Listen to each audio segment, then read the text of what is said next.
Hey everybody, and welcome back. Today, we're going to be turning back the clock just a little bit to talk about a game you may have missed, and that is Ender Lillies, Quietus of the Nights, or just Ender Lillies for short, as that's the title you're going to be seeing on the main hub anyways. So, Ender Lillies is kind of like a Metroidvania style game. It's like an action RPG kind of. It's really fun. I've devoted many hours into playing it and exploring new areas. As you progress and as you play further, you may find new abilities. But let's rewind back a bit. What is the game about? A poisonous rain, a kingdom devastated. You awaken. You are Lily, the last priestess of the fount. Not just that, the only survivor of a kingdom destroyed by this poisonous rain. You are surrounded by nothing but the corrupted spirits that lay in wake, guided by a knight who seems to have been corrupted but has enough sense about him to seek you out. And it's about taking in these small things too, the notes of the past, the notes of the wary, taking in the spectral blight to increase your powers, or receiving the final wish from a priestess that's been long gone. You must use all of these to uncover the truth behind the curse and restore hope to the ruined kingdom. And visually, this game is more than appealing. Everything that you see on screen, other than like little effects like water effects or whatever, has been meticulously and beautifully hand drawn to create such a harmonious piece of art. This game is art. We're taking it to the next level. It's really good. The combat itself can be challenging, but in a good way. It's an inviting challenge. Each time, if and when I have failed at something, I feel more compelled to maybe change my build or approach it from a different standpoint. Now, how do you do this? Well, as you see here, I am fighting a boss. Now, the way that this game works, as you see in the bottom left corner, I have a regular attack and then two empty bubbles. So, when you defeat a boss or a sub-boss or something that's along the way, whether it's just a story of a corrupted soul, you encounter these souls throughout the kingdom that maybe would seem unimportant, but they have such a grounding that their story must be told, and they have such a profound sense of self, I suppose.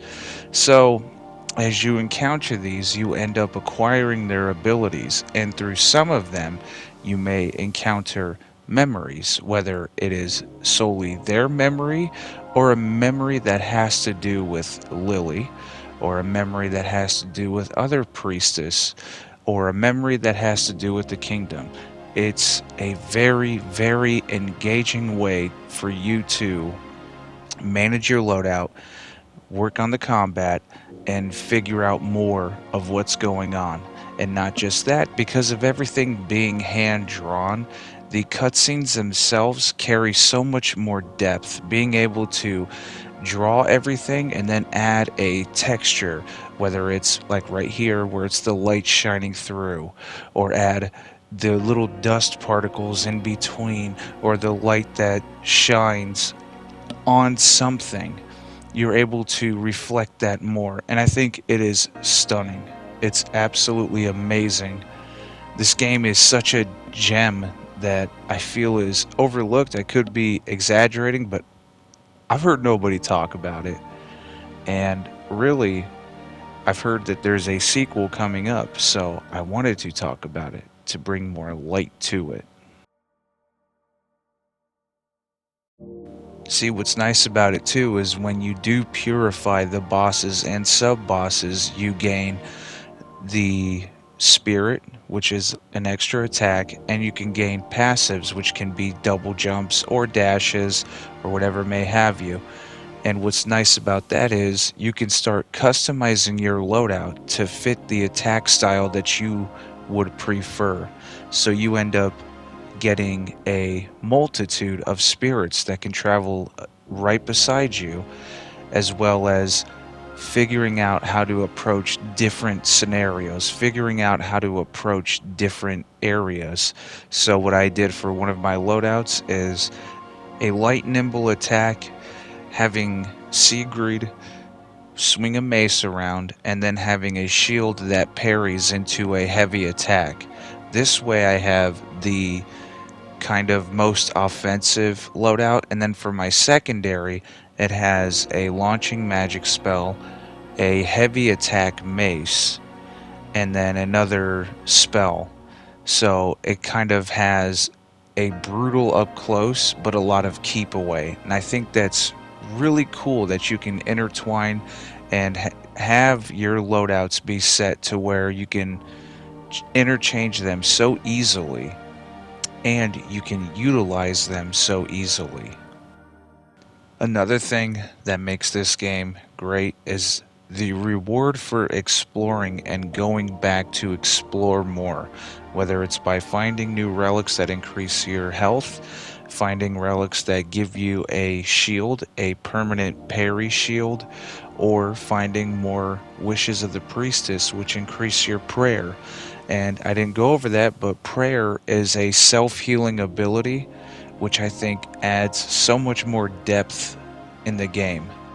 I kicked myself so hard because I was so unsure of how good this game would be. I had just doubted it and said, you know what, I'll just do this another time because I've been wanting to do a game review on it because it looked interesting. I just never played it. And then once I did, I couldn't stop.